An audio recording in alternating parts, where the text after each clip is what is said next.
How do I know if I'm multi-passionate? 20 signs you might be one. Welcome to the Passion Project podcast, the show that helps multi-passionate entrepreneurs turn their skills, talents, and ideas into a thriving business. I'm your host, Esme Papa, and let's get started. Hi everyone, hope you're doing okay. Today's episode is going to be a big one because we're talking about the ultimate question. How do you know if you're a multi-passionate?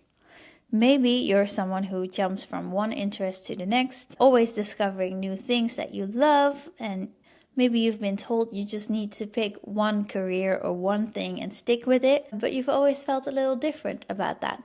And I'm here to tell you that that's totally okay. If that sounds like you, it's good news actually. You're not weird, you're not unfocused, you're not lost, you're multi-passionate. And that is your greatest strength. Okay, I'm going to share 20 qualities of a multi-passionate person, and I want you to count how many of these sound like you. 1. You have a million interests and hobbies.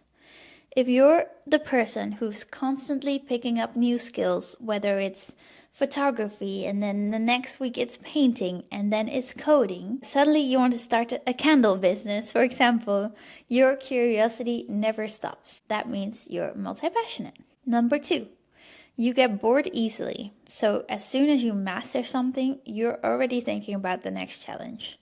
Repetition and routine make you feel kind of stuck. So I was a ghostwriter for a little bit, and then I got bored and I tried marketing instead. And then when I got bored of marketing, I tried operational management, and then I found that really intriguing, but then I found different interests again.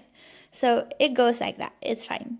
Number 3, you struggle with the "what do you do?" question. Whenever you're at an event or you're meeting someone and they're like, "What do you do?" And you're just like, "Oh my God, I do so many things. What do I even say? Just tell them my job title, or do I tell them about what I like doing, like my passions, my hobbies, or is it everything I encompass? How can I just fit that into one single answer, right?" Because I do a lot of things isn't always the answer people want to hear, right? Number 4, you feel pressure to just pick one thing. Maybe people keep telling you, or your parents, your environment, people tell you to just pick one thing, stick to it, and then you'll get better at it, you'll be an expert, and they think you'll be much better off for it. When in reality, success doesn't always mean specialization. You know you're not just meant for one path. You're meant to lead multiple paths and maybe skill stack your passions and hobbies and talents so that you can have a bigger influence. Why not? All right, number 5, you're a fast learner. You pick up skills very quickly, and this is also why you're constantly moving from one thing to the next. Maybe people take a lot of time to learn something, and you're just like, "I got it, I see it, done."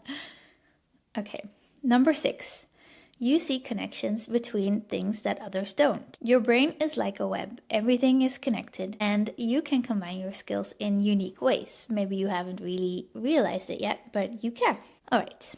Number 7, you have multiple career paths in mind. Ooh, this is a good one. I struggle with this one because sometimes I'm like, "Ooh, I want to be a singer," but then I should have started 5 years ago, but I could still be a singer. I'm recording a song this year as well. One day you want to be a writer, the next you want to be a life coach, maybe you want to be a personal trainer. Honestly, you could just do all of it. I know you can. Number 8, you feel guilty for not sticking with things. Maybe people have called you flaky, or maybe you feel like you've wasted time exploring some other options, other directions, but I'm here to tell you that you haven't spoiled any time. You're right on track. And number 9, you thrive on variety. You hate it when things are mundane and boring and every day is the same. You love adventures. You love how everything is different every day. And doing the same thing every day kind of sounds like a nightmare to you. You need change, adventure, and new experiences to keep you alive. Number 10, you often return to old passions. Maybe you liked coloring as a child and you recently started doing that again. You might drop something for years, but when you come back to it, it's like you never left. Maybe you play an instrument and you haven't played it for a while, but now that you've picked it up again, you can still do it. You still got it. That's really cool, by the way. Number 11, you get overwhelmed by too many ideas. Ooh, I have this all the time. All the time, every day, all day, every day. I have so many ideas and I see so many opportunities everywhere I go that sometimes I'm stuck in the amount of ideas I get because I want to do all of them and it's hard to choose. So yeah, sometimes you get overwhelmed by too many ideas because your brain never stops and it's figuring out where the focus goes, you know? It's not really a problem that you have a lot of ideas. It's just focusing and figuring out where to focus first. All right, number 12, you're probably a problem solver. Because you've done so many things, you can approach problems from unique angles and come up with creative solutions. I hope this one is recognizable for you as well. Number 13, you resist traditional job structures. Maybe you've tried it, maybe it didn't work, maybe you're still in it, but you feel like it doesn't work anymore. A 9 to 5, doing the same task over and over. No, thank you. You want a career that excites you. At least I do.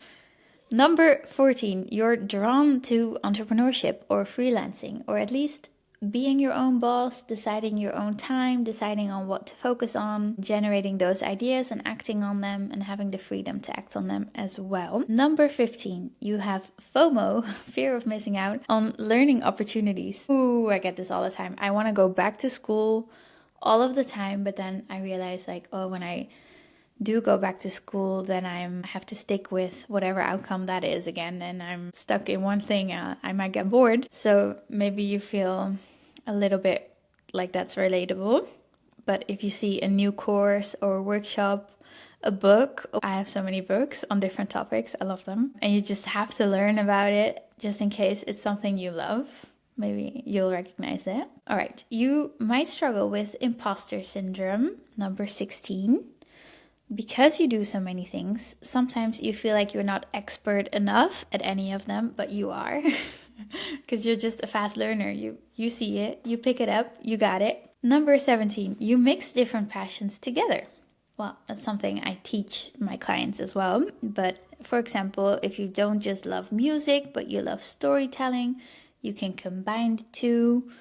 If you don't just love business, but you love being creative as well, you can maybe start an art gallery and have a business in art. Just a couple of ideas. You mix your different passions together. Number 18 is you see your potential in everything. So if someone says, for example, you can be on a stage in front of 1,000 people, you can already picture yourself there. Just, you can see it, you can visualize it, and you see your potential in everything. And when you see someone doing something cool, you instantly think, I could do that too. And probably you could if you really wanted to and if you really put your mind to it. Number 19, you get the, wow, you're doing so much comment all the time. I have to giggle a little about this one because it's just so accurate. People around you are amazed by how many things you do, but for you, it's just normal. This is life, right? This is normal, right? Like, yeah, I do many things, but isn't it boring to do otherwise? Oof. And number 20, you know deep down that you're meant for more. So no matter what, you can't shake the feeling that you're meant to do something big and something that lets you use all of your gifts. And I think that you are. And that's why I'm here for you. I'm here to motivate you and inspire you that it's possible. So I'm wondering how many did you relate to? And please let me know in the comments. If you found yourself like nodding along, then you're 100% multi-passionate. And if you found a couple of them relatable, but not all of them, then you're still multi-passionate. If you thought, no, this is not it, I want to specialize, then this is not your podcast. What are you doing here? Still welcome to listen and understand the multi-passionates in your life, of course. All right, what's next? Now that you know that you're multi-passionate, here's my advice. Number 1, embrace it. Stop fighting the urge to niche down and specialize and start exploring how your passions can work together. Number 2, skill stack. What combination of passions makes you unique? What makes you stand out?